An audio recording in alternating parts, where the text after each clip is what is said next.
Krishna.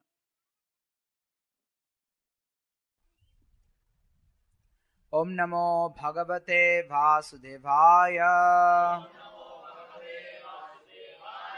Om Namo Bhagavate Vasudevaya. Om Namo Bhagavate Vasudevaya.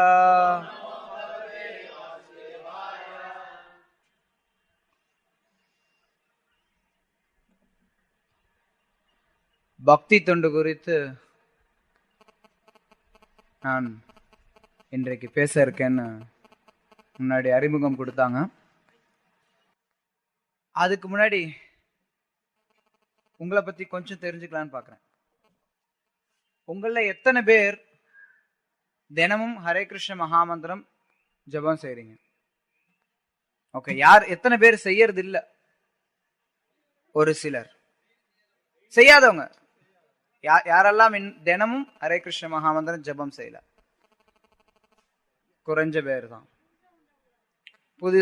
புதுசா வந்திருக்கோங்க. அதான் எத்தனை பேர் புதுசா வந்திருக்காங்கன்னு கேட்க. கொஞ்சம் பேர் உங்கள புதுசா வந்திருக்கீங்க. பெரும்பாலானவர் ஏற்கனவே இங்க பல நிகழ்ச்சிகள்ல கலந்து கொண்டு ஓரளவுக்காவது கிருஷ்ண பக்தி குறித்து அனுபவம் இருக்கக்கூடியவர்கள். இன்றைக்கு நம்ம ரெண்டு முக்கியமான விஷயத்தை பார்க்க போறோம். ஒண்ணு, பக்தியானது மற்ற எல்லா வழிமுறைகளை காட்டிலும் உயர்ந்தது அப்படிங்கிற ஒரு விஷயத்தையும், இன்னொன்னு பக்தர்களுக்கு எந்த ஒரு இழப்பும் இல்லை அப்படிங்கிற விஷயத்தையும் பற்றி பார்க்க இருக்கும். பக்தி மற்றதை காட்டிலும் உயர்ந்தது அப்படிங்கிறத முதல்ல இப்ப பார்ப்போம்.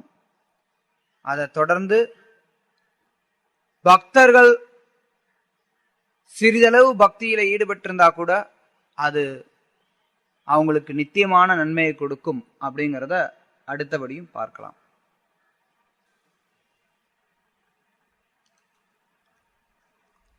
இன்றைக்கு நம்ம இருக்கக்கூடிய சமுதாயத்துல நம்ம பக்தியை பற்றி பேச போறோம். பக்தியை பற்றி பேச போறதுனால இன்னைக்கு நம்ம இருக்கக்கூடிய சமுதாயத்துல பக்தியை பற்றி பேச முடியுமா? பொதுவா இன்றைக்கு மக்கள் எல்லாரும் ஒரு மிருக சமுதாயத்தை தான் வாழ்ந்துட்டு இருக்காங்க. மக்களுடைய பொதுவான வாழ்க்கை மிருக வாழ்க்கையா தான் இருக்கு. மனித வாழ்க்கைனா என்ன? இதனுடைய நன்மைகள் என்ன? எதற்காக நம்ம மனிதனா பிறந்திருக்கோம்? மனிதனா பிறந்து அதனுடைய குறிக்கோள் என்ன? எத்தனையோ மிருகங்கள் வாழுது, அதே மாதிரி நம்மளும் வாழ்றோம். எத்தனையோ மிருகங்கள் சாப்பிடுது, தூங்குது, குழந்தை குட்டியை பெற்றுக்கொள்ளுது. அதை பாதுகாக்கிறதுக்கு என்ன காரியங்களை செய்ய முடியுமோ அது மாதிரி காரியங்களை செஞ்சுட்டு இருக்கு. பெரும்பாலான மனிதர்கள் அதே காரியத்தை தான் செஞ்சுட்டு இருக்காங்க. இன்றைய சமுதாயத்துல அந்த மாதிரி பெரும்பாலான மக்கள் மிருகங்களா வாழக்கூடிய காலகட்டத்துல நம்மளால பக்தியை பற்றி எந்த அளவுக்கு விவாதிக்க முடியும்? பக்தி அப்படிங்கிறது முழுமுதற் கடவுளான பகவான் ஸ்ரீகிருஷ்ணருக்கும் அவருடைய நெருக்கமான பக்தர்களுக்கும் இடையில இருக்கக்கூடிய உறவு, அதாவது அவருடைய பக்தர்களுக்கும் இடையில இருக்கக்கூடிய உறவு, இதுதான் பக்தி அப்படின்னு சொல்லப்படுது. ஆனா இன்னைக்கு இருக்கக்கூடிய மக்களுக்கு கிருஷ்ணர் யாருன்னே தெரியாதே, நான் யாருன்னே தெரியாது. எந்த அளவுக்கு மக்கள் பக்தியை புரிந்து கொள்றாங்க? பொதுவா வெளியில இருக்கக்கூடிய சமுதாயத்துல நம்ம எடுத்துட்டோம்னா பெரும்பாலானவருக்கு பக்தியை பற்றி எந்த ஒரு ஆர்வமும் கிடையாது. அவங்களுடைய ஆர்வம் எல்லாம் மிருகங்கள் என்ன காரியத்துல ஈடுபடுதோ அதே மாதிரி காரியத்துல ஈடுபடுறதுலதான் மக்கள் பெரும்பாலும் ஆர்வத்தோடு இருக்காங்க. நல்லா சாப்பிடணுங்க, வாழ்க்கைனா என்னங்க, நல்லா சாப்பிடணுங்க, எந்த அளவுக்கு வாழ்க்கையை அனுபவிக்கணுமோ அந்த அளவுக்கு அனுபவிக்கணும். இதுதான் பெரும்பாலான மக்களுடைய எண்ணமா இருக்கு. உண்மையில இந்த நம்ம சாஸ்திர பிரகாரம் பார்த்தோம்னா, நம்மளுடைய ஆச்சாரியர் விளக்கறதின் பிரகாரம் இந்த உலகத்துல எல்லாருமே அப்படிதான் இருப்பாங்க. இந்த உலகத்துல மக்கள் ஆன்மீகத்துல ஆர்வம் இல்லாம இருக்காங்களே அப்படிங்கறத பார்த்து நம்ம ஆச்சரியப்பட தேவையில்லை. ஆன்மீகத்துல யாராவது ஆர்வம் காட்டினாங்கன்னா அவங்கள பார்த்து தான் ஆச்சரியப்படணும். அதுவும் குறிப்பா இப்ப இருக்கக்கூடிய கலியுகத்துல மக்களுக்கு எல்லாருக்கும் புலனின்பம் அப்படிங்கிறது எப்பவுமே இருந்துட்டு இருக்கு. புலனின்பத்துல மக்கள் கொள்ளக்கூடிய ஆசை அப்படிங்கிறது எப்பவுமே உலகத்துல இருக்கு. அதுவும் கலியுகத்துல பார்த்தோம்னா புலனின்பமானது அப்படி சன நேரத்துல மனுஷனால கிடைக்கும். ஒரு பட்டன் அழுத்தினா அவனுக்கு என்னெல்லாம் சௌகரியம் வேணுமோ அதெல்லாம் கிடைக்கிற மாதிரி இன்னைக்கு சமுதாயம் ஏற்பாடு செய்யப்பட்டிருக்கு. அப்படி இருக்கிற பட்சத்துல பக்தியை பற்றியோ வாழ்க்கையுடைய குறிக்கோளை பற்றியோ நிறைய பேர் ஆர்வம் காட்டுறது கிடையாது. ஆனா யார் ஒருத்தவங்க புத்திசாலியோ அந்த புத்திசாலி மனிதர்கள் ஓரளவுக்கு இதுல ஆர்வம் காட்டுவாங்க. அவங்க இந்த பக்தி தொண்டை ஏற்றுக்கொள்றதுக்கு அல்லது ஏதோ ஒண்ணு ஆன்மீகம் பக்தி அப்படிங்கறத பத்தி அடுத்து பேசலாம். ஏதோ ஒரு விதத்துல ஆன்மீகம் அப்படிங்கறத நோக்கி வருவாங்க. அதனாலதான் கலியுகத்துல இருக்கக்கூடியவர்கள் ரொம்ப ரொம்ப துரதிருஷ்டசாலிகள். பொதுவா மக்களுடைய தன்மை எல்லாரும் என்ன பண்றானோ கூட்டா சேர்ந்து பண்றதுலதான் ஆர்வமா இருப்பாங்க. மக்கள் எல்லாரும் டிவி பாக்குறேன், நானும் டிவி பாக்குறேன். உதாரணத்துக்கு சொல்றேன், ஒரு 30 வருஷத்துக்கு முன்னாடி எவ்வளவு பேர் டிவி பார்த்தாங்க? இங்க உங்கள ஒரு சிலர் ஒரு 50 வயதை ஒட்டியவர்கள் இருக்கீங்க, சொல்லுங்க. 30 வருஷத்துக்கு முன்னாடி இருந்தது, தூர்தர்ஷன் இருந்தது, ரூபவாணி, ரேடியோ இருந்தது, டிவி இருந்ததாப்பா. தமிழ்நாட்டுல நான் சின்ன குழந்தையா இருக்கும்போது தமிழ்ல செய்தி வாசிப்பாங்க. அதுக்கப்புறம் ஒளியும் ஒளியும்னு ஒண்ணு போட்டாங்க, வயலும் வாழ்வும். இதுதான் தமிழ்ல இருந்த நிகழ்ச்சிகள். அப்ப கூட அது நாங்களாம் சின்ன பையனா இருந்தப்ப, அதுக்கும் ஒரு 10 வருஷத்துக்கு முன்னாடி அதுவும் கிடையாது. ஆனா இன்னைக்கு எல்லாரும் டிவி பாக்குறாங்க. ஏன் பாக்குறாங்க? ஏன் அதுக்கு முன்னாடி என்டர்டைன்மெண்ட் இல்லையா? எல்லாரும் பாக்குறாங்க, நானும் பாக்குறேன். ஆக மொத்தம் சுய புத்தி கிடையாது அங்க. எல்லாரும் பாக்குறேன், நானும் பாக்குறேன். அதாவது இன்னொரு உதாரணம், இன்னும் பொருத்தமான உதாரணம், இந்த கொக்கோ கோலா எல்லாம் விற்கிறாங்க. அதனால எந்த ஒரு நன்மையும் கிடையாது குடிச்சு. அது உடலுக்கு எந்த ஒரு ஆரோக்கியத்தையும் கொடுக்க போறது கிடையாது. இன்னும் சொல்ல போனா உடலுக்கு தீங்கை தான் கொடுக்குதுன்னு நிறைய பேர் ஆராய்ச்சி பண்ணி சொல்றாங்க. ஆனா எல்லாரும் குடிக்கிற நிச்சயமா குடிக்கிறான். அதனாலதான் வியாபாரம் பண்றான். ஏன் குடிக்கிறான்?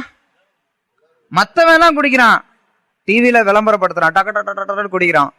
நானும் வாங்கி குடிக்கலாம் அப்படின்னு நினைக்கிறேன். மூச்சு விடாம குடிக்கலாம், ஸ்டைல் யார சொல்றாங்க. இப்படி மத்தவங்க செய்யறாங்க அப்படிங்கறதுலதான் மக்கள் போயிட்டே இருக்கிறனால அந்த சுய புத்தியை இழந்து நிக்கிறாங்க. அதனாலதான் அவங்க அதிர்ஷ்டம் இல்லாதவங்களா இருக்காங்க கலியுகத்துல.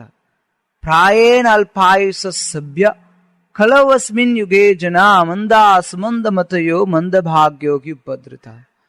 கலியுகத்தில் இருக்கக்கூடிய மக்களுக்கு ஆயுசு குறைவு, அறிவும் குறைவு. எனக்கெல்லாம் எங்க அப்பா கிட்ட இப்பயும் வயசாயிடுச்சு, இருந்தாலும் இப்பயும் போய் ஏதாவது கணக்கு வழக்கு கொடுத்தோம்னா, எனக்கு தெரிஞ்சு எங்க அப்பா கொஞ்சம் ஒரு தொழில் பண்ணாரு, எனக்கு தெரிஞ்சு எங்க அப்பா இந்த கால்குலேட்டருங்கிறத உபயோகப்படுத்தினதே கிடையாது. இன்னைக்கு நான் சொல்றேன், உங்கள கூட ஒரு சிலர் இருக்கலாம் கொஞ்சம் வயசானவங்க, அதை எப்படி உபயோகப்படுத்துறதுன்னே தெரியாதவங்க கூட இருக்கலாம். ஆனா எவ்வளவோ அவங்க வாழ்க்கையில வாழ்ந்துட்டு வந்துட்டாங்க. அப்பெல்லாம் சொல்லுவாங்க மனக்கணக்கு அப்படிம்பாங்க. இப்பெல்லாம் பள்ளிக்கூடத்துல சொல்லி தராங்களாப்பா? அப்பா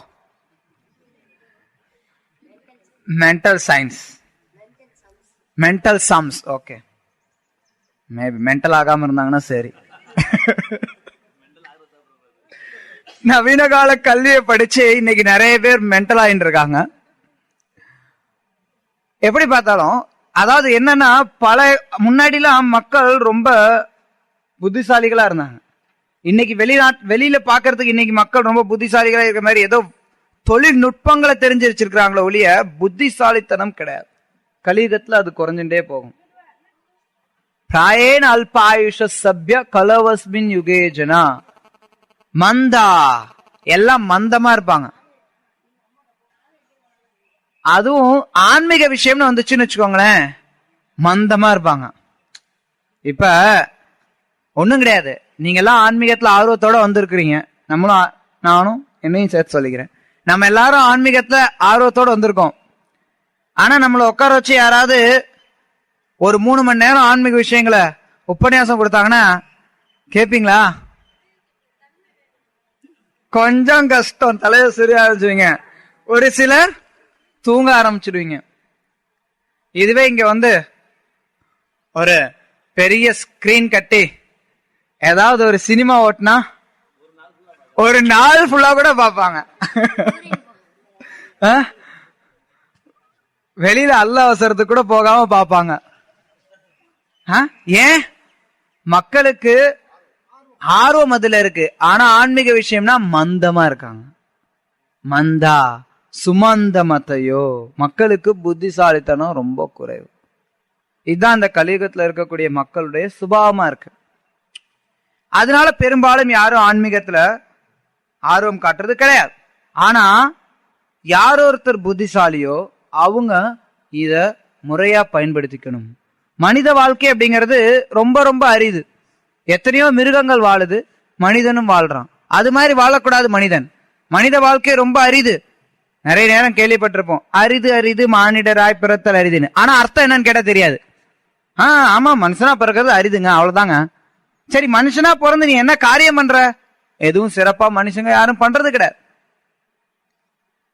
அதனாலதான் நமக்கு ஸ்ரீமத் பாகவதம் சொல்லுது, லப்த்வா சுதுர்லபம் இதம் பகுசம்பவந்தே மானுஷ்யம் அர்த்ததம் அனித்யம் அபீஹ தீர் தூர்ணம் யதேதன பதேத் அனுமிருத்ய யாவான் நிஸ்ரேஷாய விஷய கலோ சர்வதஸ்யாத்.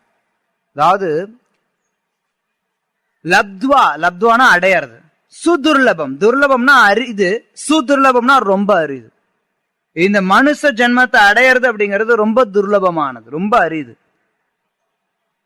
அப்படிப்பட்ட அரிதான மனித ஜென்மம் யாருக்கு கிடைச்சிருக்கோ அவங்க அதை ஒழுங்கா பயன்படுத்திக்கணும். அனித்தியம், இது தற்காலிகமானதுதான். மனித பெரிய மனுஷனாவே நம்ம இருப்போம்னு நினைச்சிடக்கூடாது. எப்ப வேணாலும் போகலாம். சன நேரத்துல நமக்கு மரணம் நிகழலாம். அதுக்கப்புறம் நம்ம எந்த உடல்ல இருப்போம் யாருக்கும் தெரியாது. அதனால இது அனித்தியம், நித்தியமானது அல்ல. இருந்தாலும் அர்த்ததம். பொதுவா என்ன சொல்லுவோம்னா, எந்த பொருள் நிரந்தரம் இல்லையோ அது தேவையற்றதுன்னு சொல்லுவோம். எந்த பொருள் நிரந்தரம் இல்லையோ அது தேவையற்றது,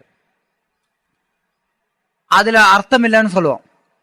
பொதுவா நிறைய பேருக்கு ஒரு உதாரணம் கொடுக்குறேன் இது புரிஞ்சுக்கிறதுக்கு. எங்கேயாவது ஒரு இடத்துல நீங்க வேலைக்கு போறீங்கன்னு வச்சுக்கோங்க. வேலைக்கு போற ஒரு இடத்துல உங்களுக்கு 3 நாள் வேலை கொடுக்குறான். அதுக்கப்புறம் நிச்சயமா தெரியும் உங்களுக்கு அங்க வேலை கிடையாது அப்படின்னு. நீங்க அந்த 3 நாள்ல எந்த அளவு வேலை பார்ப்பீங்க? என்னமோ எந்த அளவுக்கு அங்க அடிப்படையில் என்ன வேலை செய்யணுமோ அதை தான் பார்ப்பீங்க. புதுசா ஏதாவது கத்துக்கிறதுக்கு முயற்சி பண்ணுவீங்களா? அந்த வேலைக்காக அந்த வேலை இருக்க போறதே 3 நாள். அதுல கத்துக்கிறதுக்கு முயற்சி பண்ணுவீங்களா? யாரும் பண்ண மாட்டாங்க. ஏன்? 3 நாள் தானே, அதுல என்னத்த அர்த்தம் இருக்குது? புதுசா கத்துக்கிறதுல ஏதாவது பொருள் இருக்கா? ஒண்ணும் கிடையாது. அது மாதிரி பொதுவா மக்கள் எது தற்காலிகமானதுன்னு உணர்றாங்களோ அதுல மகத்துவம் இல்லைங்கிறத புரிஞ்சுப்பாங்க. அதனாலதான் மனித பிறவி தற்காலிகமானது அல்லது இந்த உலக வாழ்க்கை தற்காலிகமானது அப்படிங்கறத நம்ம புரிஞ்சுக்கணும். அப்ப உலக வாழ்க்கை மேல ஒருத்தன் அதிகமா ஆர்வம் காட்ட மாட்டான். ஆனா இந்த மனித பிறவி அனித்தியமா இருந்தா கூட அர்த்ததமானது, அதாவது அர்த்தம் கொண்டது. இதுல கொஞ்சம் பலன் உண்டு. அதை என்ன பண்ணணும்? அதனால ஒருத்தர் என்ன பண்ணணும்னா, தூர்ணம் யதேத நபதேத் அனுமிருத்யாவா, இந்த உடலானது மக்கி குறுகி கீழே விழுந்து மடியறதுக்குள்ளார ஒருத்தன் தன்னுடைய வாழ்க்கையை பக்குவப்படுத்திக்கணும். என்ன பண்ணும்? நிஸ்ரேயசாய விஷய கல சர்வத்தஸ்யா. ஒருத்தன் அந்த வாழ்க்கைய ஏதாவது ஒரு விதத்துல பக்குவப்படுத்திக்கணும். எந்த விதத்துல அதை அப்புறம் பார்க்கலாம், படிப்படியா பார்க்கலாம். சோ இதை யார் ஒருத்தவங்க உணர்றாங்களோ, தங்களுடைய வாழ்க்கையை பத்தி ஓரளவு கருத்து இருக்கக்கூடியவர்கள், இந்த மனித வாழ்க்கையை நான் உபயோகப்படுத்தணும் அப்படின்னு இருக்கக்கூடியவர்கள் தான் ஆன்மீக பாதைக்கு வராங்க.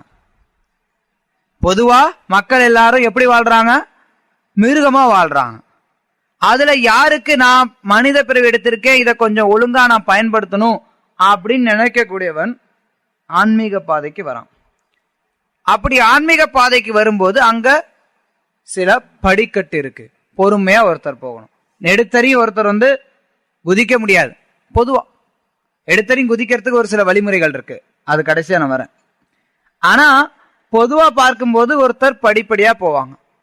அதன் பிரகாரம் ஒருத்தர் நினைக்கிறான், ஓ நான் இந்த உலகத்துல வாழ்றேன், மறுபடி சாக போறேன், இந்த உலகத்துல துன்பமா இருக்கு, துன்பம் இல்லாத ஒரு இடத்தை பத்தி நான் போகலாமே அப்படின்னு சொல்லி அவன் பார்க்கறான்.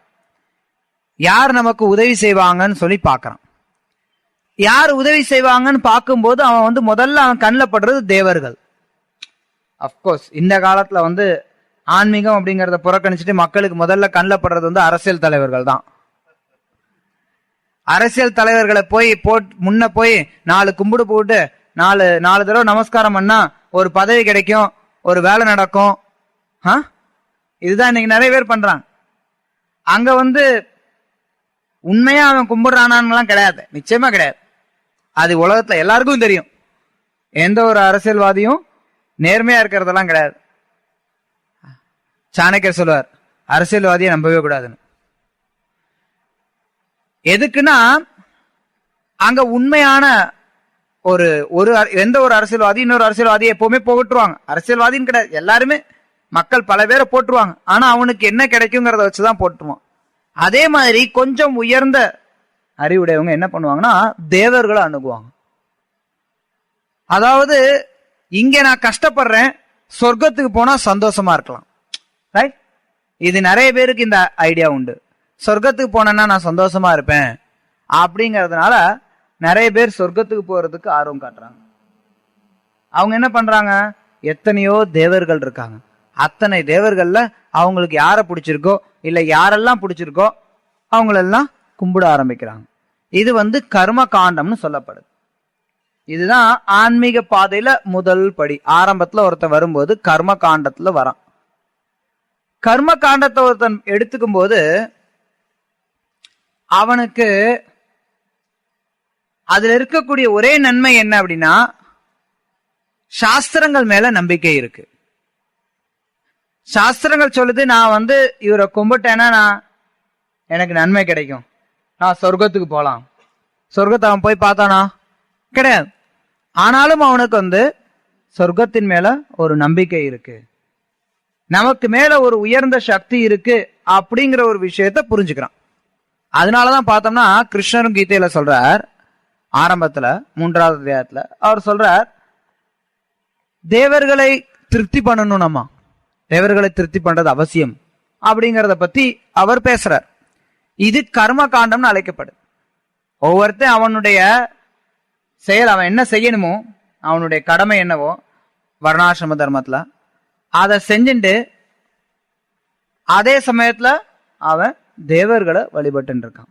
இது ஆரம்ப நிலை கர்ம காண்டம்னு சொல்லுவாங்க. இந்த கர்ம காண்டத்துல இருக்கிறவங்க என்ன பண்ணுவாங்கன்னா மறைமுகமா விஷ்ணு வழிபடுறாங்க. நேரடியா விஷ்ணு வழிபடுறது கிடையாது. உண்மையில தேவர்கள் யாருக்கும் நன்மையை கொடுக்கறதுக்கான திறன் கிடையாது. தேவர்கள் விஷ்ணுனுடைய கட்டுப்பாட்டின் கீழே இருக்கக்கூடிய அமைச்சர்கள் மாதிரி. அதனால தேவர்களால இறுதி நன்மையை கொடுக்க முடியாது. கிருஷ்ணர் கீதையில சொல்றார், யோ யோ யாம் யாம் தனும் பக்த ஸ்ரத்தையார்ச்சித்தும் இச்சதி தஸ்ய தஸ்யாச்சலம் ஸ்ரத்தாம் தமேவ விததாம்யஹம். யார் யாருக்கு யார் மேல நம்பிக்கை இருக்கோ அவங்களுக்கு தேவையான நம்பிக்கையை நானே கொடுக்கிறேன். அவங்களுடைய நம்பிக்கை அச்சலம் அப்படின்னா அசையாம ஆடாம ஸ்திரமான ஒரு நம்பிக்கையை நான் உற்பத்தி பண்றேன். கிருஷ்ணர் வந்து அவங்களுக்கு நம்பிக்கையை கொடுக்கிறார். அது மூலமா அவங்க பல்வேறு தேவர்களை வழிபடுறாங்க. அப்படி தேவர்களை வழிபடுறதுனால அவங்களுக்கு வரக்கூடிய விளைவு சொர்க்கலோகத்துக்கு ஏற்றம் பெறாங்க. கிருஷ்ணர் கீதையில சொல்றார், யாந்தி தேவ விரதா தேவான். யார் எந்த தேவர்களை வழிபடுறாங்களோ அந்த தேவர்கள்ட்ட போவாங்க. அதன்படி இந்த ஆரம்ப நிலையில் இருக்கக்கூடியவங்க பல்வேறு தேவர்களை வழிபட்டு மேலுலகங்களுக்கு ஏற்றம் பெறாங்க.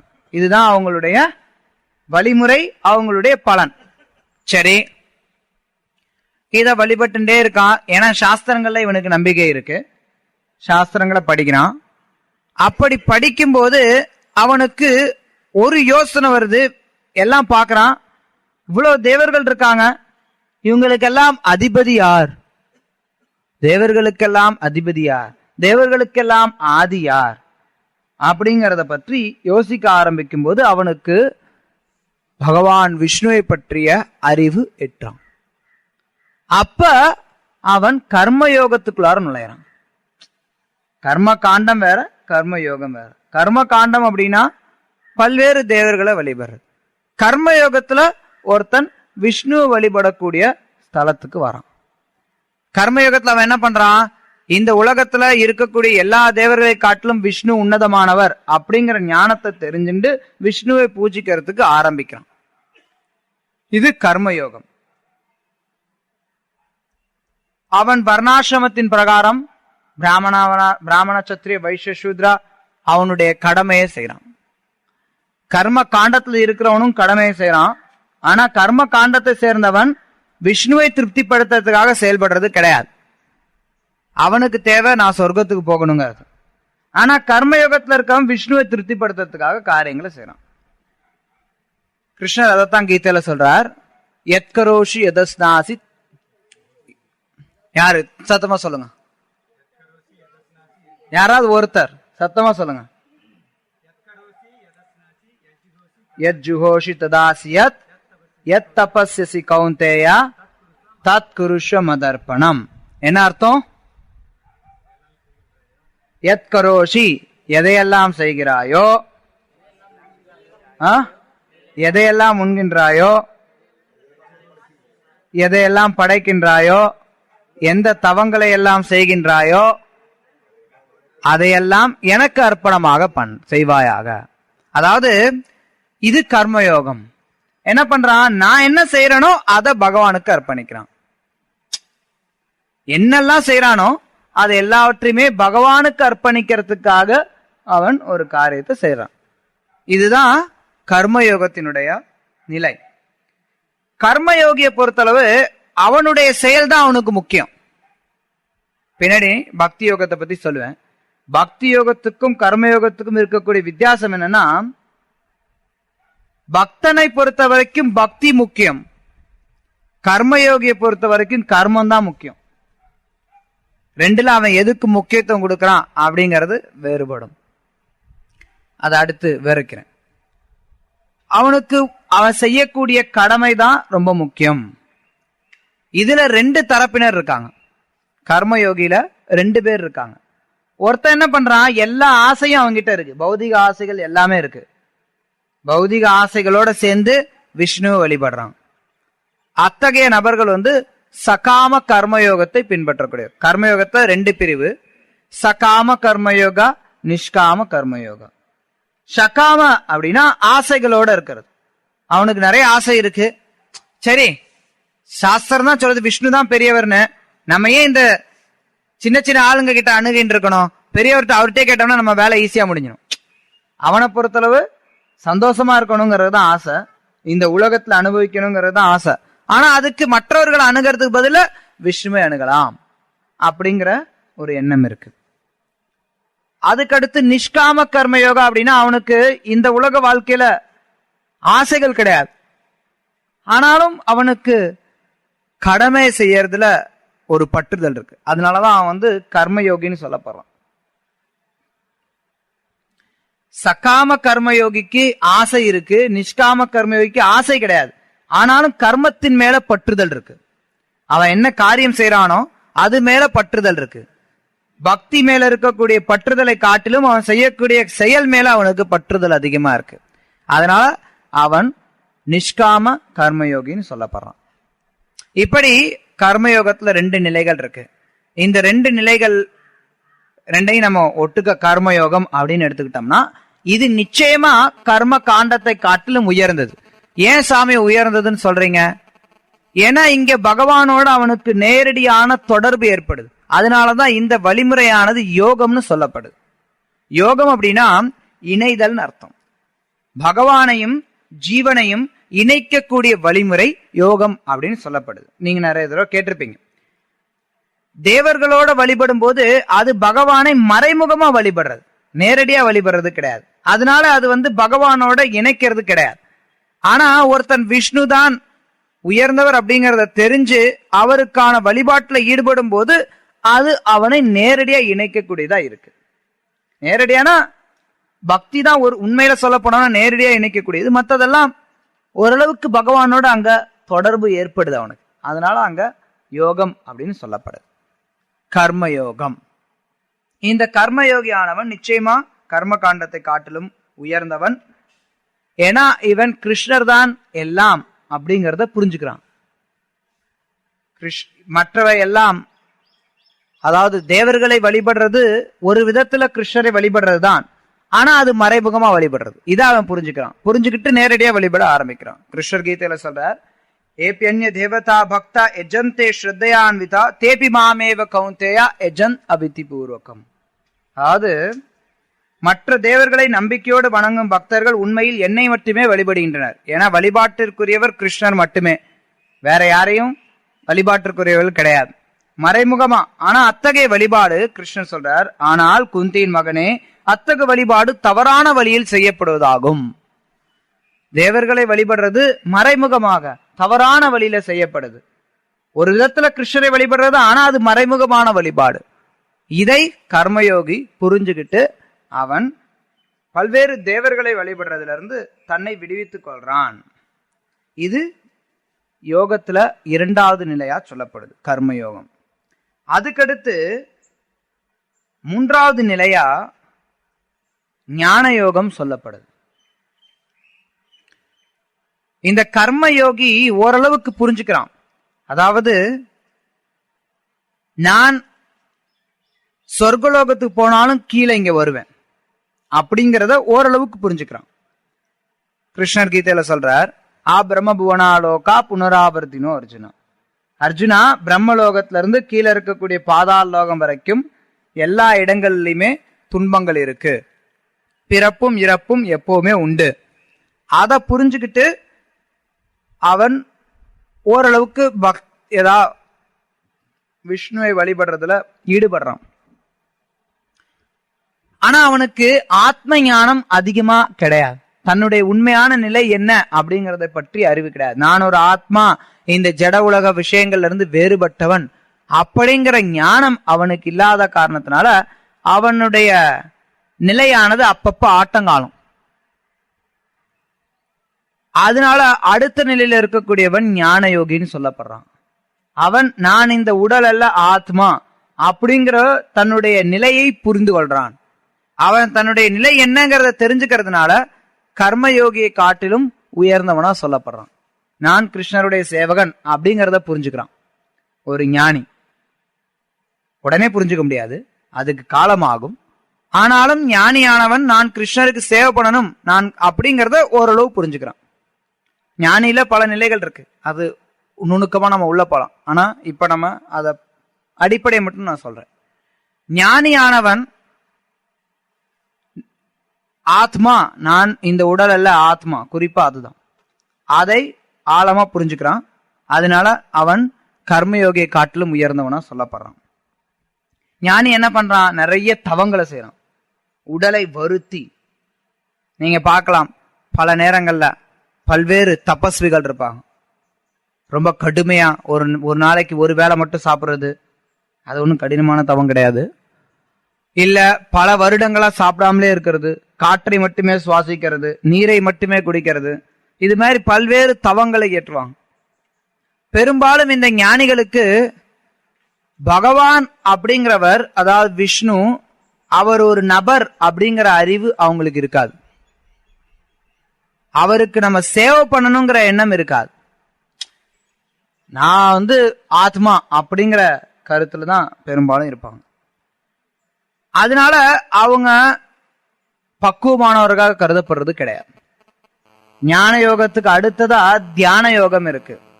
அஷ்டாங்க யோகம், யம நியம ஆசனா பிராணாயாமா பிரத்யாகார தாரணா தியான சமாதி, இந்த 8 அங்கங்களை கொண்டதுனால அது அஷ்டாங்க யோகம்னு சொல்லப்படுது.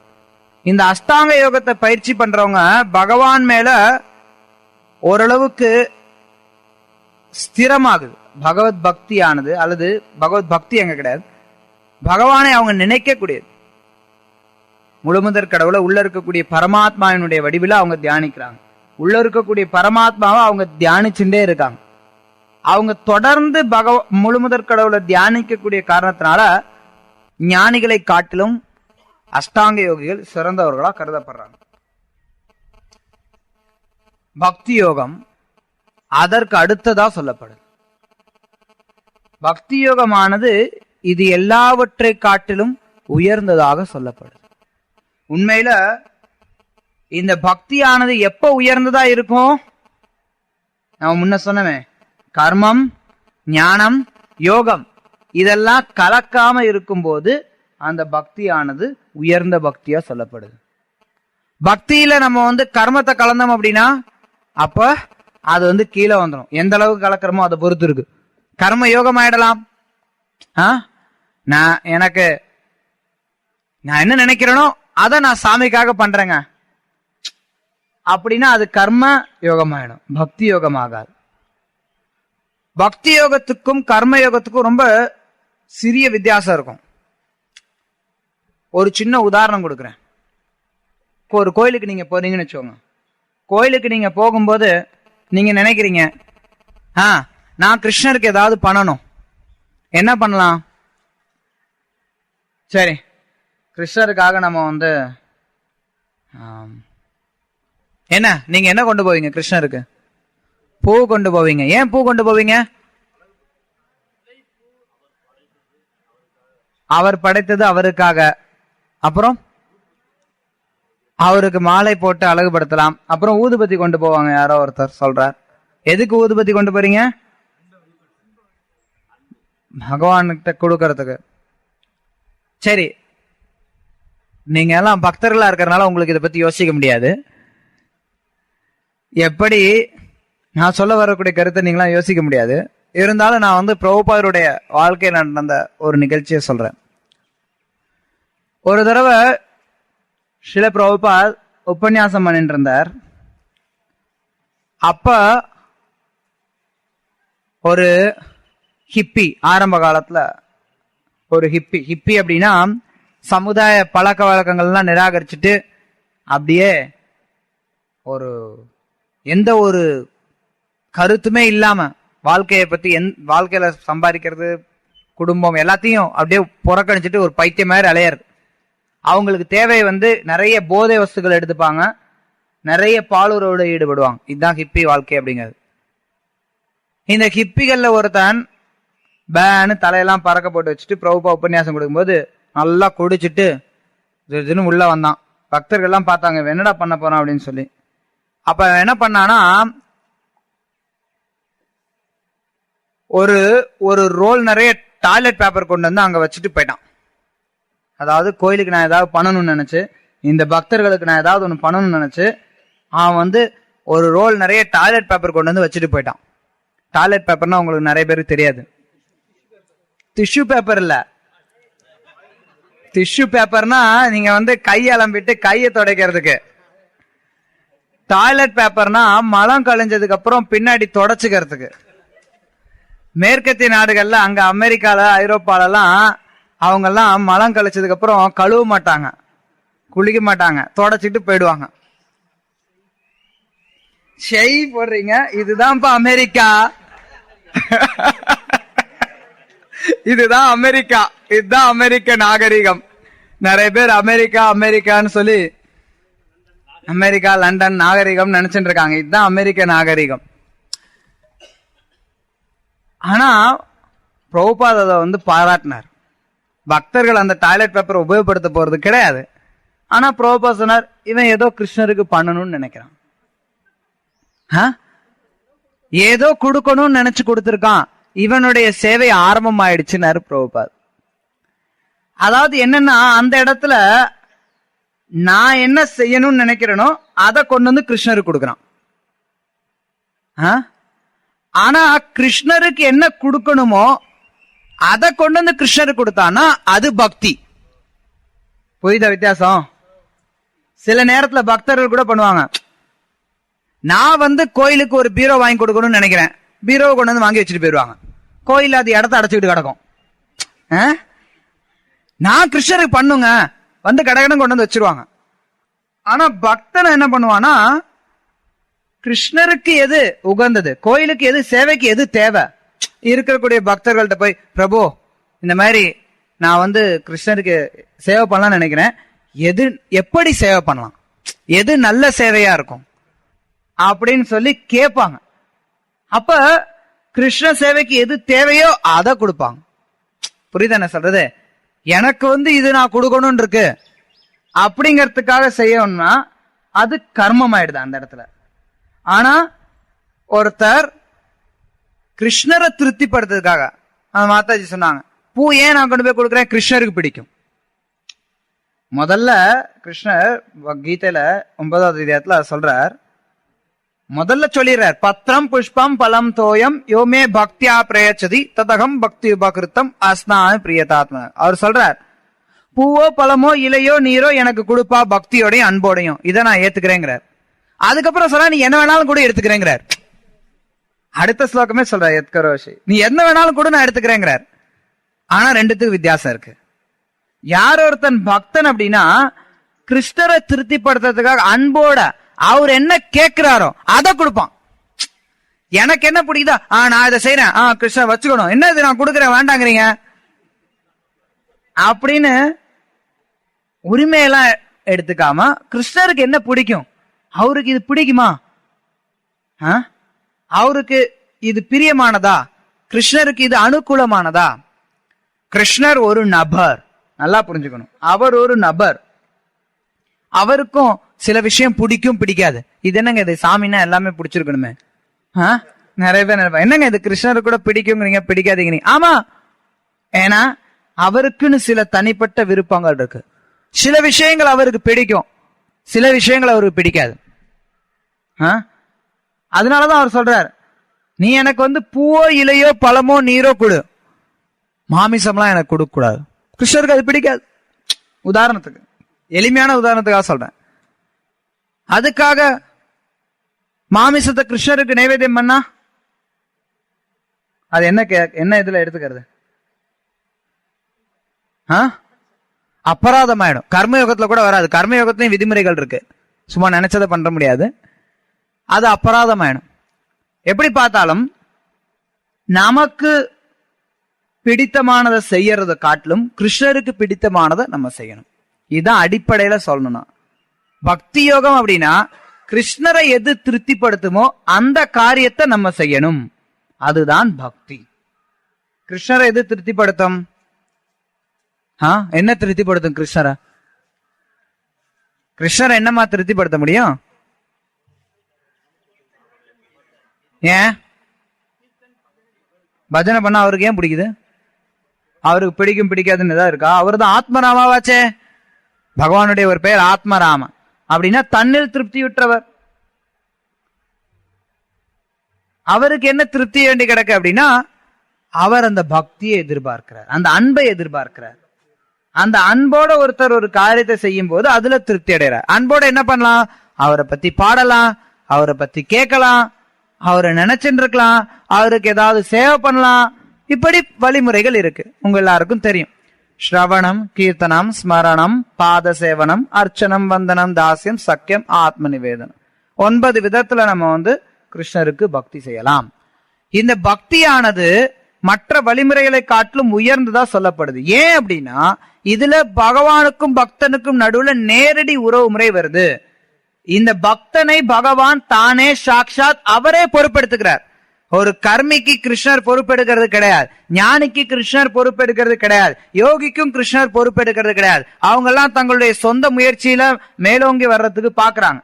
ஆனா ஒரு பக்தனுக்கு கிருஷ்ணர் சாக்ஷாத் அவரே பொறுப்பெடுத்துக்கிறார். இத கிருஷ்ணரே கீதையில 12ஆம் அத்தியாயத்துல உறுதி செய்றார். பக்தனை நானே எடுத்துக்கிறேன், அவனா இந்த சம்சார சாகரத்துல இருந்து விடுவிக்க கூடிய ஒரு நபரா நானே இருக்கிறேன். ஸ்வயம் கிருஷ்ணரே களத்துல இறங்குறார் பக்தனை பாதுகாக்கிறதுக்காக. அதனால இந்த பக்தி தொண்டானது மிகவும் எளிமையானதாகவும் சொல்லப்படுது. பக்தி தொண்டு ஒரே நேரத்துல எளிமையானது, அதே நேரத்துல உயர்ந்தது. பொதுவா எளிமையானது உயர்ந்ததா இருக்க முடியாது. நம்ம ஊர்ல சொல்லுவாங்க, ஏதாவது பொருள் வாங்கணும்னா சீப் அண்ட் பெஸ்டா வாங்கிட்டு வந்துடுறோங்க. ஆனா சீப்பா இருக்கிறது பெஸ்டா இருக்காது, நிச்சயமா இருக்காது. பெஸ்டா இருக்கிறது சீப்பா இருக்காது. இது எல்லாருக்கும் தெரியும். இருந்தாலும் எல்லாரும் சீப் அண்ட் பெஸ்ட் எதிர்பார்க்கிறாங்க. உண்மையில அந்த சீப் அண்ட் பெஸ்ட் பக்தி. ஆனா பக்தி சீப் கிடையாது. சீப் அப்படின்னா அதுல பல அர்த்தங்கள் இருக்கு. பக்தியை நம்ம சும்மா ஒரு சாதாரணமா ஒண்ணு நினைச்சிடக்கூடாது. பக்தி மிக உயர்ந்தது, மிக சிறந்தது, அதே சமயத்துல மிகவும் எளிமையானதும் கூட. அதனாலதான் பக்தியானது மிகவும் உயர்ந்ததா சொல்லப்படுது. அதனால பக்தன் கிருஷ்ணருக்கு மிகவும் பிரியமானவனாகிறான். அதனாலதான் கிருஷ்ணர் யோகினாம் அபி சர்வேஷாம் யத்கதேரந்தராத்மனா ஸ்ருதவான் பஜதே யோமாம் சமேயுக்த தமோமதஹ. எவ்வளவோ யோகிகள் இருந்தாலும், கர்மயோகி, ஞான யோகி, தியான யோகி, இப்படி எத்தனை பேர் இருந்தாலும் பக்தன் கிருஷ்ணருக்கு மிகவும் பிரியமானவனாகிறான். கிருஷ்ணரை பற்றிய இந்த விஷயங்களை, பக்தியை ஒருத்தர் எந்த அளவுக்கு ஸ்ரத்தையா எடுத்துக்கிறாங்களோ அந்த அளவுக்கு அவங்க கிருஷ்ணர்கிட்ட நெருக்கமா வராங்க. இந்த பக்தியானது அதுக்கு ரொம்ப அவசியமா பக்த சங்கம் வருது.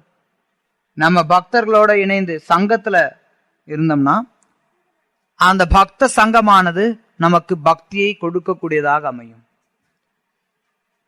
மற்ற வழிமுறைகள்லாம் ஒவ்வொருத்தன் தனித்தனியா பண்ணுவான். இப்ப ஞானி யோகி எல்லாம் பார்த்தோம்னா தனியா பண்ணுவான். அவனா அவனுடைய சொந்த முயற்சியில இருப்பான்.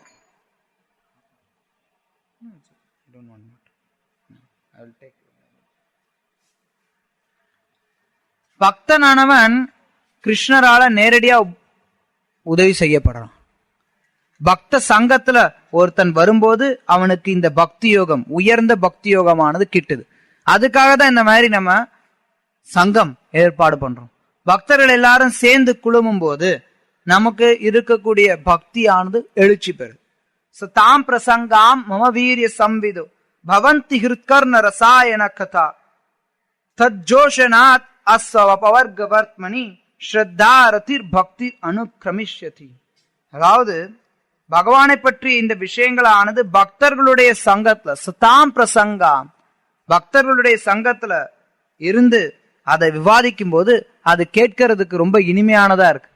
இப்படி இனிமையான விஷயத்த பக்தர்கள்ட்ட இருந்து ஒருத்தர் கேட்கும் போது உடனடியா ஒருத்தரால ஆன்மீக அனுபவத்தை உணர முடியும். இதுக்கு எந்த ஒரு முன் தகுதியும் தேவையில்லை. நீங்க கர்ம யோகத்தையோ ஞான யோகத்தையோ தியானத்தையோ பயிற்சி பண்ணணும் அப்படின்னா எத்தனையோ முன் தகுதிகள் அவசியம். ஆனா பக்தி அப்படிப்பட்டதல்ல. உங்களுக்கு முன்னாடி எதுவுமே தெரிய வேண்டாம்ப்பா, எதுவுமே வேண்டாம் உங்களுக்கு. நீங்க ஒரு மிருகமா இருக்கீங்களா, பரவாயில்ல, அப்ப கூட பக்தியில மிருகம் மாதிரி வாழ்றீங்களா, பரவாயில்ல, மாறி வரலாம், எல்லாருமே மாற முடியும்.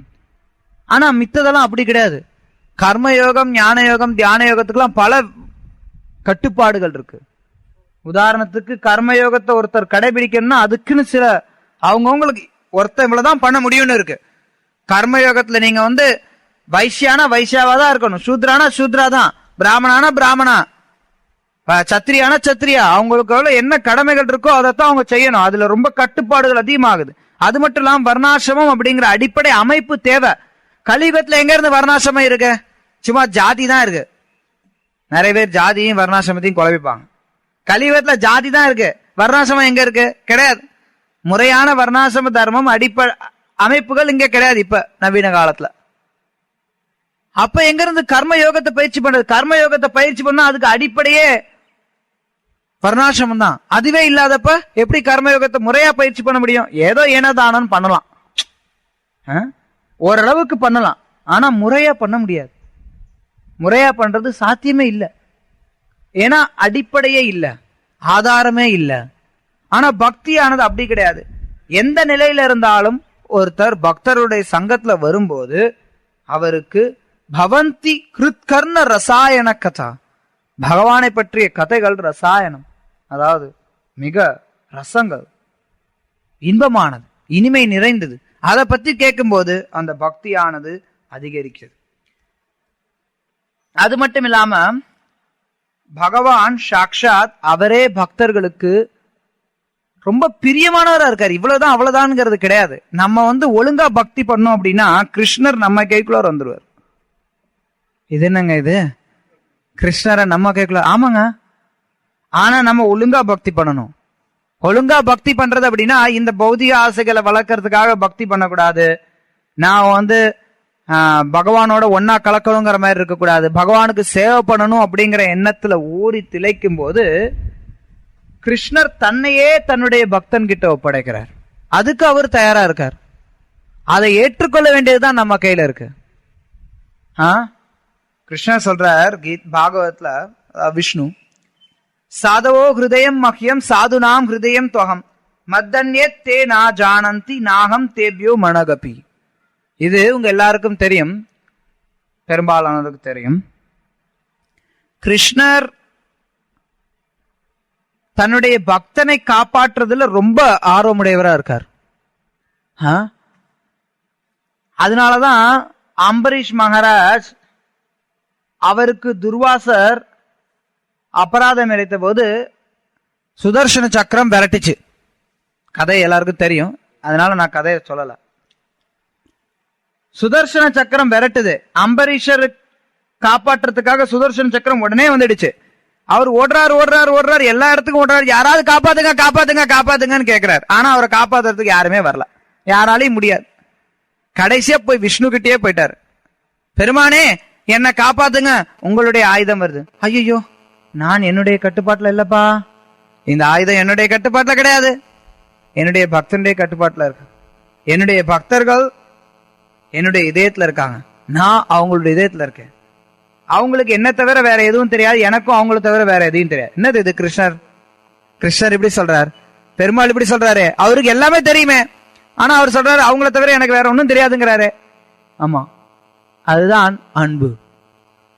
பகவானுக்கும் பக்தனுக்கும் இடையில இருக்கக்கூடிய அன்பானது எந்த அளவுக்கு நெருக்கமா போகுதுன்னா பகவான் தன்னையே தன்னுடைய பக்தர்கள்ட்ட ஒப்படைக்கக்கூடிய அளவிற்கு உயர்ந்ததாகுது. அந்த மாதிரி உயர்ந்த நிலையை ஒருத்தர் அடைஞ்சிட்டாங்க அப்படின்னா அவங்களுக்கு இந்த ஞான கர்மா யோகம்லாம் ஒண்ணுமே கிடையாது. கர்மயோகம், ஞான யோகம், தியானம், இது எல்லாத்துலயும் என்னெல்லாம் பண்ணுவாங்களோ அதெல்லாம் ஒண்ணுமே கிடையாது. பொதுவா நிறைய பேர் தீர்த்த யாத்திரை போவாங்க, புனித ஸ்தலங்களுக்கு யாத்திரை போவாங்க. அது கர்மயோகத்துல ஒரு முக்கியமான ஒரு அங்கம், புனித ஸ்தலங்களுக்கு போறது அப்படிங்கிறது. ஆனா பக்தன் புனித ஸ்தலங்களுக்கு எதுக்கு போகணும்? அவன் எங்க இருக்கிறானோ அதுதான் புனித ஸ்தலம். ஏன்னா இதயத்துல விருந்தாவனத்தை தாங்கி இருக்கிறான். ஒரு பக்தன் தன்னுடைய இதயத்துல கிருஷ்ணரை தாங்கி இருக்கான். கிருஷ்ணர் அங்க இருக்கும்போது அந்த இடம் தான் விருந்தாவனம். அப்படி இருக்கும்போது பக்தன் வெளியில எங்க போக வேண்டி இருக்கு? எங்கேயுமே போகிறதுக்கு இல்ல. நம்ம சாதன பக்தியில இருக்கிறவங்களுக்கு அவசியமாகுது. ஆனா நான் சொல்றது பக்தியில பூர்ண நிலையை அடைஞ்சிட்டாங்க அப்படின்னா, நம்ம எல்லாரும் பயிற்சி பண்றோம். இப்ப நம்ம பக்தியில பூர்ண நிலையை அடைஞ்சிட்டோம் அப்படின்னா இருக்கக்கூடிய இடமே விருந்தாவனம் ஆயிடும். எங்க இருந்தாலும் அந்த இடம் விருந்தாவனம் ஆயிடும். அதுதான் ஸ்ரீமத் பாகவதம் சார், பகவத்விதா பகவத தீர்த்த பூய ஸ்வயம் விபு தீர்த்தி குர்வந்தி தீர்த்தானி ஸ்வந்தஸ்தேன கதாபிருதா. அதாவது இது யுதிஷ்டிர மகாராஜ் விதுரர்ட்ட சொல்றார். விதுரரை போன்ற மகாஜனங்கள் எங்கெல்லாம் இருக்காங்களோ அது எல்லாமே புனித ஸ்தலங்கள் தான்.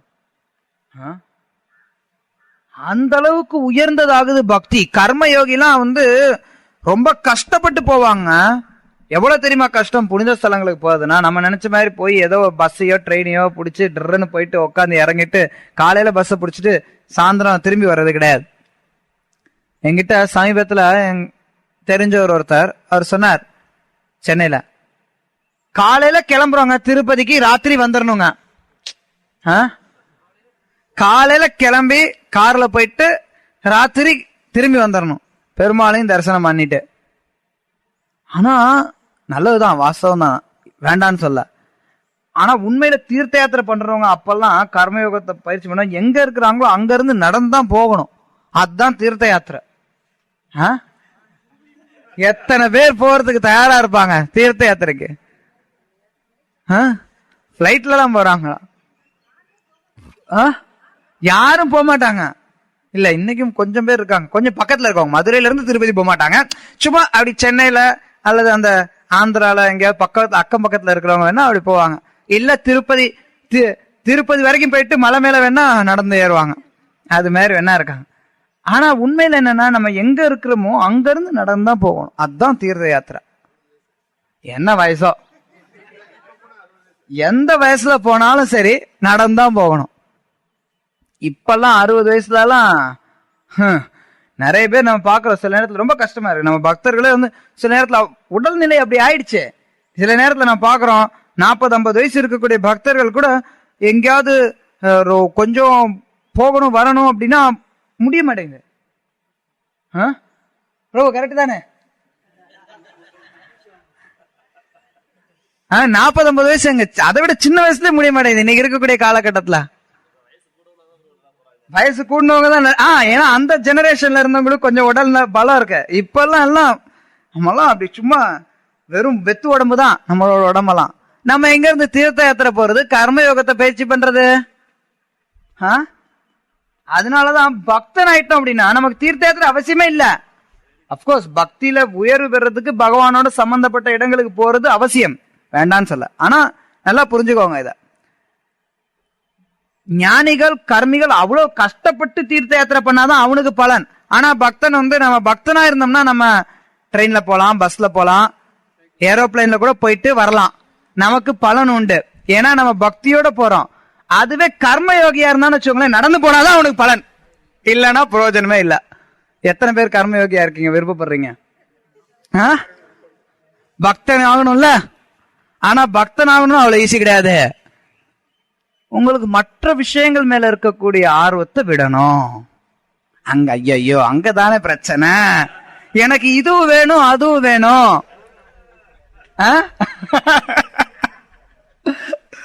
அப்படி நினைக்காதீங்க.